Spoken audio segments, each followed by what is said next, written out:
Echando un vistazo al mapamundi de mediados del siglo XVII, cualquiera apostaría que es el Imperio Español el que la llevaba. La Gran Tajada Americana, Filipinas, sur de Italia, un filete de Países Bajos, Sicilia, Cerdeña, Borgoña, Milán. Más ya sería gula. Pero el tamaño engaña. La riqueza fácil que diluvió desde América a inicios de la conquista desincentivó las reformas y el fanatismo católico se volvió un serio obstáculo para lo que en lenguaje contemporáneo llamaríamos productividad. Primero porque la rivalidad con el protestantismo se tradujo en renuencia a cualquier innovación que desafiara la fe romana. Campeó la censura y se prohibió asistir a establecimientos educacionales extranjeros. Segundo, porque Felipe III decretó la expulsión de los moriscos, como se conocía a los descendientes de los musulmanes bautizados como respuesta a la pragmática de conversión forzosa proclamada por los reyes católicos en 1502. Cientos de miles empacaron y la economía de regiones completas colapsó por despoblamiento. Y la intransigencia Habsburgo ni siquiera se circunscribía al plano religioso. En 1692 estalló una revuelta entre indígenas de México porque les exigieron rasurar sus patillas. Con Inglaterra a una mitad de camino en su derrotero institucional y Alemania astillada en unidades territoriales varias y devastada por la Guerra de los 30 años, fue Francia la que comenzó a dominar la política occidental. Entre 1610 y 1643, la corona ornamentaba la mollera de Luis XIII. Claro que los primeros 7 años era un niño, y su madre, la florentina María de Medici, ofició de regente. Había contraído matrimonio con Enrique IV de Francia al despuntar el siglo, en una bella ceremonia en la que el atributo más destacable del novio fue su más completa ausencia. A falta de esposo, María tuvo que contentarse con una escultura ecuestre de él hecha en azúcar. Bueno, más torta para el resto. La fiesta fue atendida por unos 4.000 invitados, agasajados con todo lo que Florencia tenía para ofrecer. Esto incluye piezas del nuevo género musical co-inventado allí por el padre de Galileo, la ópera.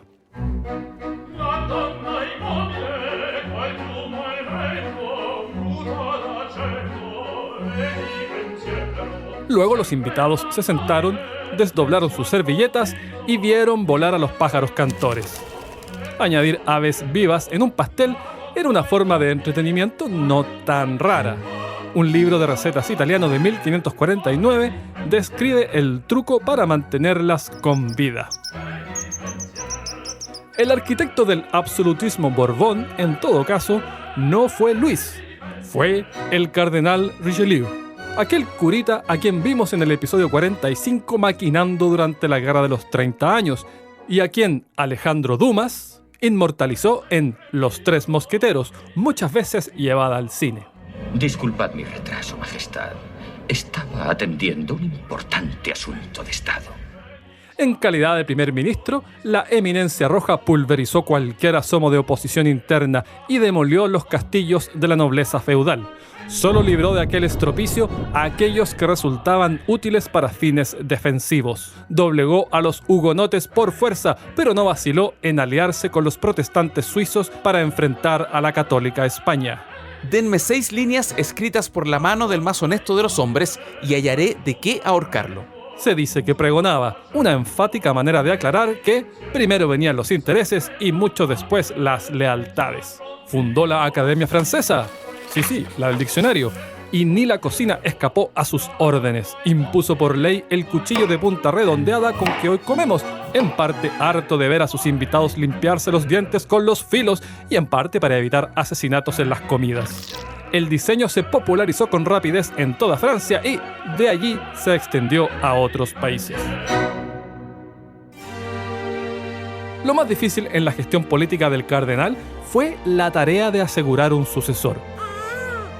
Luis XIII era casi con seguridad homosexual y, al menos públicamente, eso implicaba muy poca novedad bajo las sábanas. Luis el Casto lo apodaban. Se mostraba más interesado en sus hobbies que en las curvas de su esposa, Ana. como las pelucas masculinas, por ejemplo, costumbre de la que él es en buena parte responsable, o el laúd, afición que heredó de su madre, y la música en general. Del Ballet de la Merleson, que es lo que venimos escuchando, no solo compuso la partitura, escribió el libreto, diseñó el vestuario, ideó la escenografía, inventó la coreografía y bailó en varios roles. Uno de ellos, y no me diga que esto viene a modo de sorpresa, de mujer.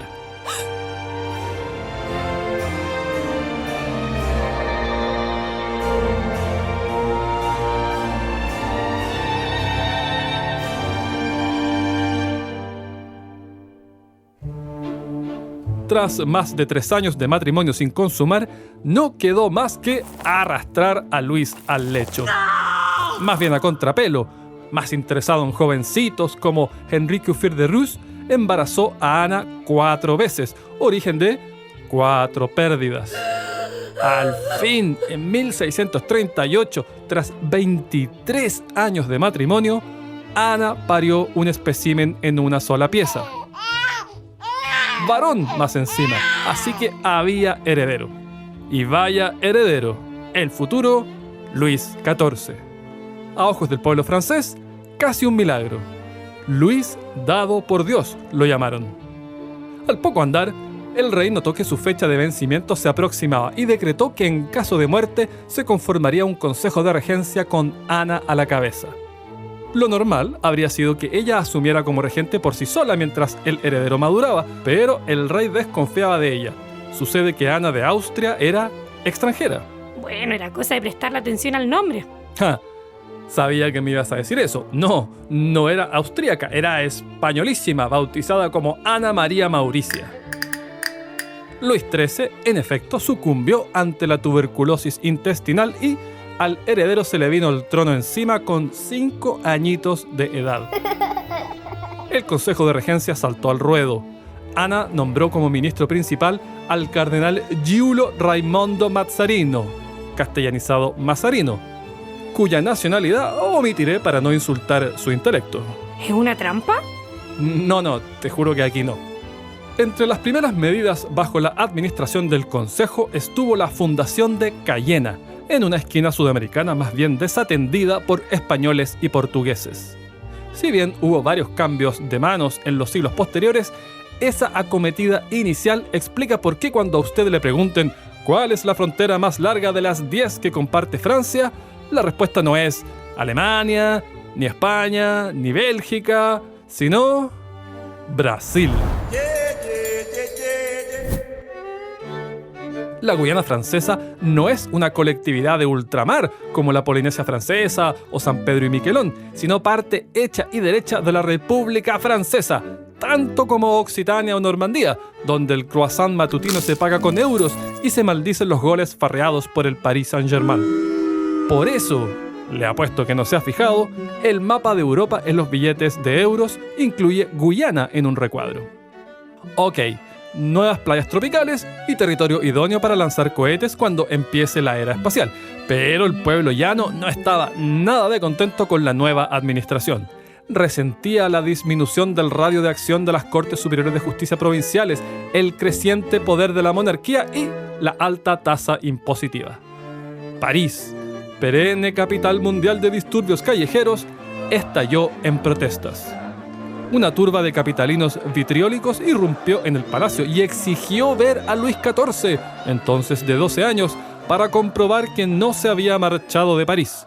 Fueron conducidos al dormitorio real, posaron sus ojos sobre el niño, que fingía dormir, y se retiraron satisfechos. Una vez que la testosterona comenzó a sacudirle la sangre, Luis se enamoró de María Mancini, sobrina de Mazarino. La corona francesa vendría siendo para muchos el sueño del pibe, pero otra cosa es cuando consideramos las penas de amor. Ana y el cardenal mandaron a María a Italia a que sedujera a alguien menos problemático. Ana quería abrochar a Luis con la hija de Felipe IV de España, hermano suyo, y así robustecer el poder de su dinastía. Distintos efectos adoptaba la testosterona en la fisiología del segundo hijo de Ana, el duque de Orleans.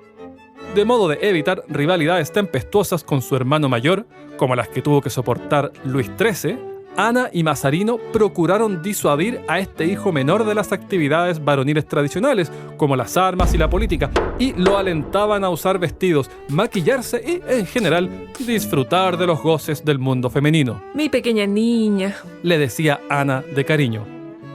El rumor de la corte era que Mazarino le había encargado a su sobrino, Felipe Mancini, hermano de María, desflorar a aquel delicado duque y con ello iniciarlo en lo que llamaban el vicio italiano.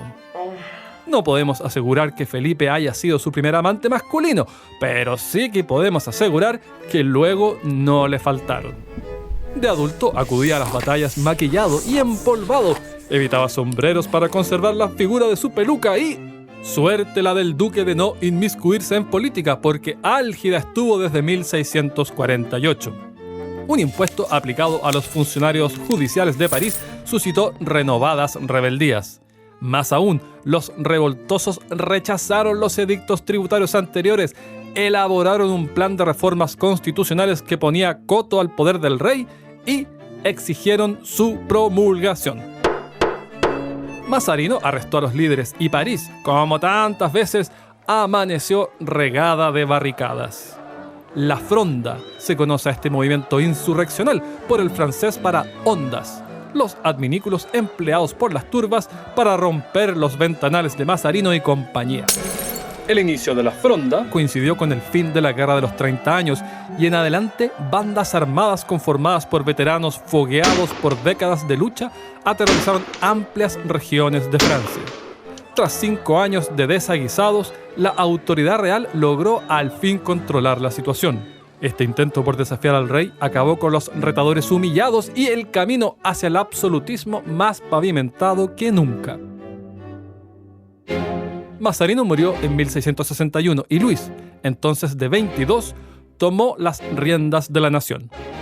La corte quedó atónita cuando le oyeron decir que prescindiría de primer ministro. Les advirtió a secretarios y ministros que en adelante no estaban autorizados para firmar nada, ni siquiera un pasaporte sin su orden. Luis se abocó a consolidar el proyecto iniciado por Richelieu de un Estado centralizado. No hay registros de la célebre frase «L'État c'est moi», el Estado soy yo, pero los hechos confirman que comulgaba con la idea. Por eso, si tipea absolutismo monárquico en Google Imágenes, verá su retrato en primerísimo lugar. Una de las áreas clave de esta centralización fue el rediseño del mosaico provincial de sistemas jurídicos. En el norte tendía a predominar el derecho consuetudinario y en el sur el derecho civil de raíz romana.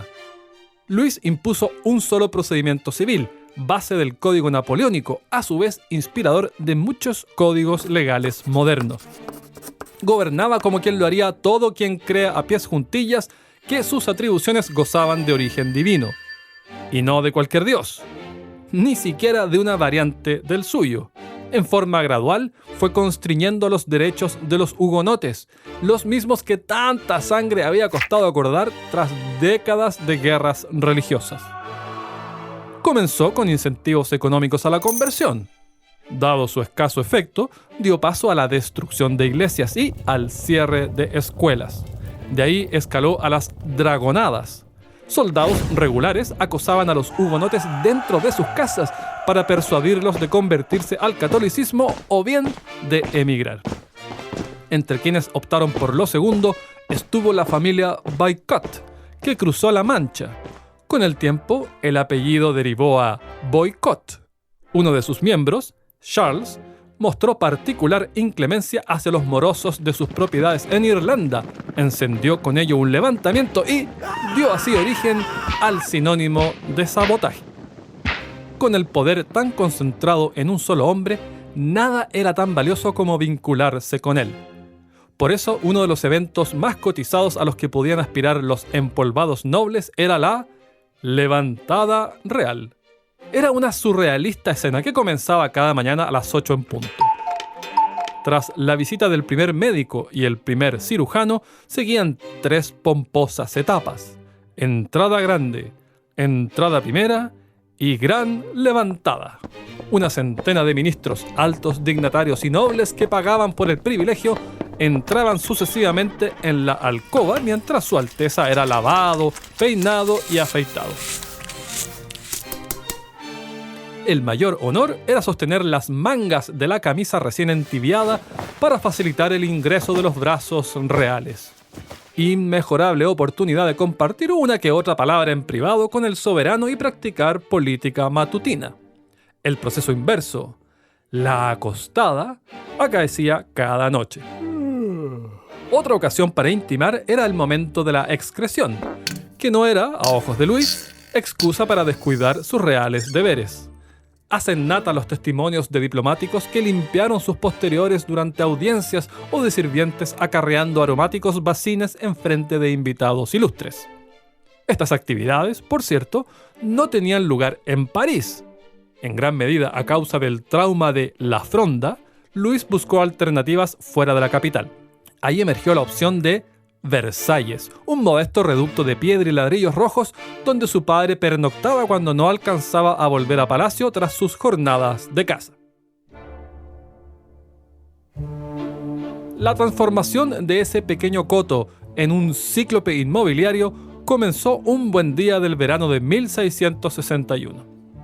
Nicolas Fouquet, superintendente de finanzas, se rajó con una fiesta de aquellas en su propio palacio. La fastuosa cena se sirvió en platos de oro y plata. Hubo fuegos artificiales, ballet, espectáculos de luces y el estreno de una nueva obra de Molière. Fouquet pensaba halagar al rey, pero en lugar de eso despertó sospechas. ¿Cómo demonios un funcionario público podía costear semejante bacanal? Luis y Jean-Baptiste Colbert, un protegido de Mazarino, ya tramaban deshacerse de él, y este derroche en nada ayudó a su precaria posición. Fouquet fue condenado por malversación de fondos y lesa majestad. Pasó todo el resto de su vida tras las rejas. Colbert se quedó con el puesto de superintendente y Luis con la memoria de esa belleza de palacio y de esa belleza de jardín. Reclutó al arquitecto, al paisajista y al pintor y multiplicó la escala hasta el laberinto expansivo que hoy le demanda un día entero a las hordas de turistas que copan Versalles cada día. Tan grande, de hecho, que los platos a veces llegaban fríos por la enorme distancia que separaban el comedor de la cocina. Como parte de las tareas de interiorismo, Colbert montó un esquema de espionaje industrial y reclutó vidrieros venecianos, por entonces poseedores del monopolio de la fabricación de espejos de calidad. Durante siglos, el gobierno veneciano castigó a los artesanos que practicaban este oficio fuera de la ciudad con multas y servicio de galeón. Pero la iniciativa de Colbert prosperó y los venecianos iban a tener que ponerle más onda a las góndolas para recuperarse del golpe económico.